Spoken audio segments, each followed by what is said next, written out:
Après avoir vu la définition d'une intégrale convergente d'une fonction continue par morceaux sur un intervalle semi-ouvert, eh bien on va voir qu'il y a déjà tout un tas d'intégrales dont on va pouvoir dire si elles sont convergentes ou divergentes, et dans le cas de convergence, de calculer leur valeur. Et ces intégrales de référence nous fourniront toute une échelle de comparaison, puisqu'on aura plus tard dans le chapitre des théorèmes de comparaison sur les intégrales convergentes. Et donc, les voici. On a d'abord les intégrales de Riemann, au voisinage de plus l'infini, qui sont très analogues aux séries de Riemann. Les séries de Riemann, c'est la somme des 1 sur n puissance alpha pour n dans n étoile, qui est une série convergente si et seulement si alpha est strictement plus grand que 1. Ben alors on a l'énoncé complètement analogue. Si alpha est un réel, l'intégrale entre 1 et plus l'infini de 1 sur t puissance alpha dt est une intégrale convergente si et seulement si alpha est strictement plus grand que 1. Un énoncé qui n'a pas d'analogue pour les séries, les intégrales de Riemann au voisinage de 0. Si alpha est un réel, l'intégrale entre 0 et 1 de 1 sur t puissance alpha dt converge si et seulement si alpha est strictement plus petit que 1. Troisième exemple de référence, l'intégrale d'une exponentielle. Si alpha est une constante réelle, alors l'intégrale entre 0 et plus l'infini de exponentielle moins alpha t dt converge si et seulement si alpha est strictement positif. Et enfin, l'intégrale du logarithme au voisinage de 0, l'intégrale entre 0 et 1 de log de t dt converge. Alors, voyons ça, ça va nous faire quelques rappels sur les calculs de primitives. Premièrement, la fonction qui a t donne 1 sur t puissance alpha, donc pour les intégrales de Riemann au voisinage de plus l'infini. C'est une fonction qui est continue sur 1 plus l'infini.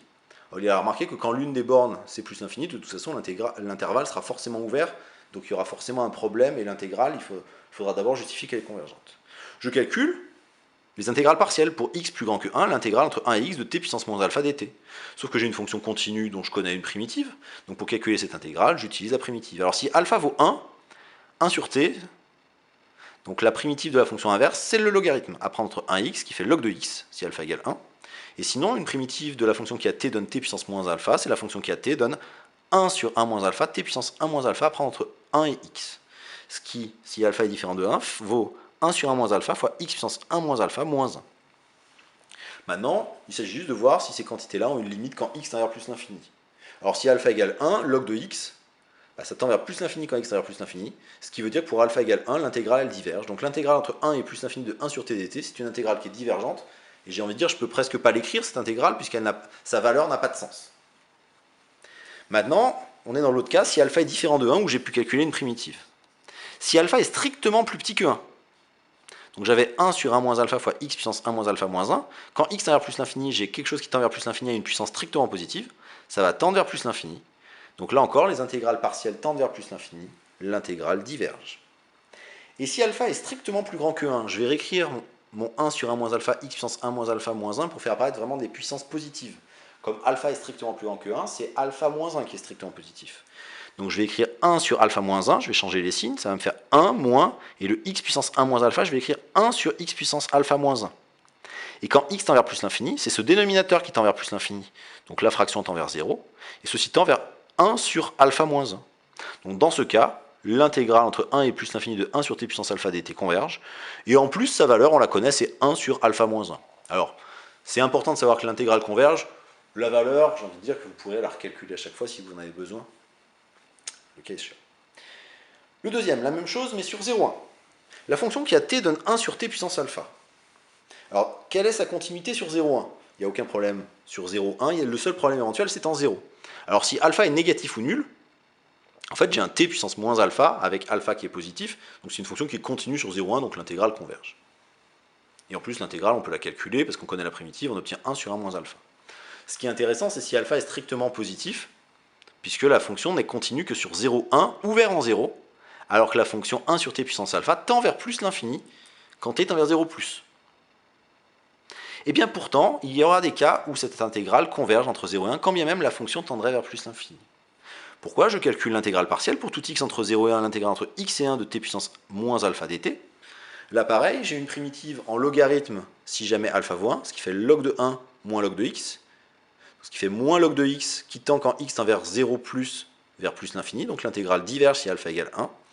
Et la primitive c'est 1 sur 1 moins alpha fois t puissance 1 moins alpha à prendre entre 1 et x si alpha est différent de 1.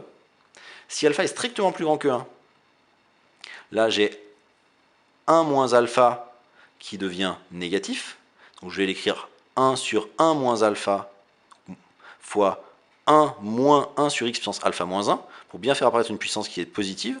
Quand x tend vers 0 plus, j'ai du 1 sur 0 plus, donc là cette quantité-là tend vers plus l'infini, cette parenthèse vers moins l'infini, c'est comme cette constante est négative, vers plus l'infini. Donc l'intégrale diverge. Et si alpha est strictement plus petit que 1, donc 1 moins alpha est positif, j'obtiens 1 sur 1 moins alpha fois 1 moins x puissance 1 moins alpha. X est une puissance positive, donc quand x tend vers 0, cette quantité-là tend vers 0, et donc cette intégrale partielle va tendre vers 1 sur 1 moins alpha, ce qui dit bien que l'intégrale converge, et que l'intégrale vaut 1 sur 1 moins alpha.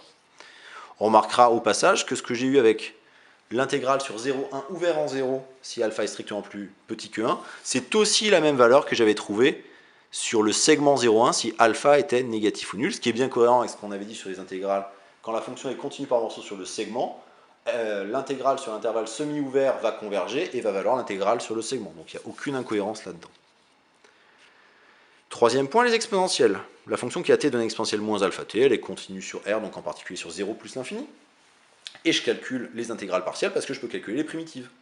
Si alpha égale 0, l'intégrale entre 0 et x de exponentielle moins 0 fois t dt, ça fait 1. L'intégrale entre 0 et x de 1 dt, ça fait x qui tend vers plus l'infini. L'intégrale diverge. Si alpha est non nul, les intégrales se calculent grâce aux primitives. Une primitive de t donne exponentielle moins alpha t, c'est moins 1 sur alpha exponentielle moins alpha t, après entre 0 et x, ce qui fait 1 sur alpha fois 1, qui est la valeur en 0, moins exponentielle moins alpha x. Et donc, ça va dépendre du signe de alpha. Si alpha est strictement positif, l'exponentielle moins alpha x, quand x tend vers plus l'infini, il tend vers 0, et donc cette quantité-là tend vers 1 sur alpha. Donc l'intégrale converge, et la valeur de l'intégrale, c'est 1 sur alpha. Si alpha est strictement négatif, le exponentielle moins alpha x, quand x tend vers plus l'infini, on va être de la forme exponentielle d'une quantité qui va tendre vers plus l'infini, ça va tendre vers plus l'infini, et donc là on aura la parenthèse qui tendra vers moins l'infini, et le 1 sur alpha qui est en négatif, ça va tendre vers plus l'infini, donc l'intégrale diverge.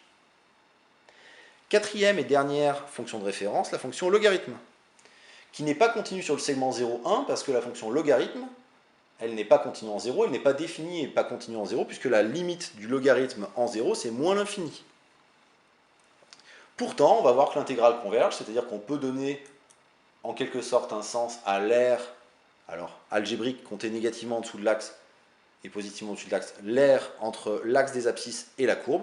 Quand bien même la fonction tendrait vers moins l'infini en 0, on va voir que l'aire comprise entre la courbe et l'axe est finie. Pourquoi? Parce que je calcule les intégrales partielles. Pour tout x entre 0 et 1, l'intégrale entre x et 1 de log de t dt. Cette primitive, une primitive du logarithme se calcule en faisant par exemple une intégration par partie, mais on sait, c'est une primitive qu'il est bon de connaître. Une primitive du logarithme, c'est la fonction qui a t donne t log de t moins t. Après, entre 1 et x, la valeur en 1, elle fait 1 log de 1, ce qui fait 0, moins 1, elle fait moins 1, moins x log de x, plus x.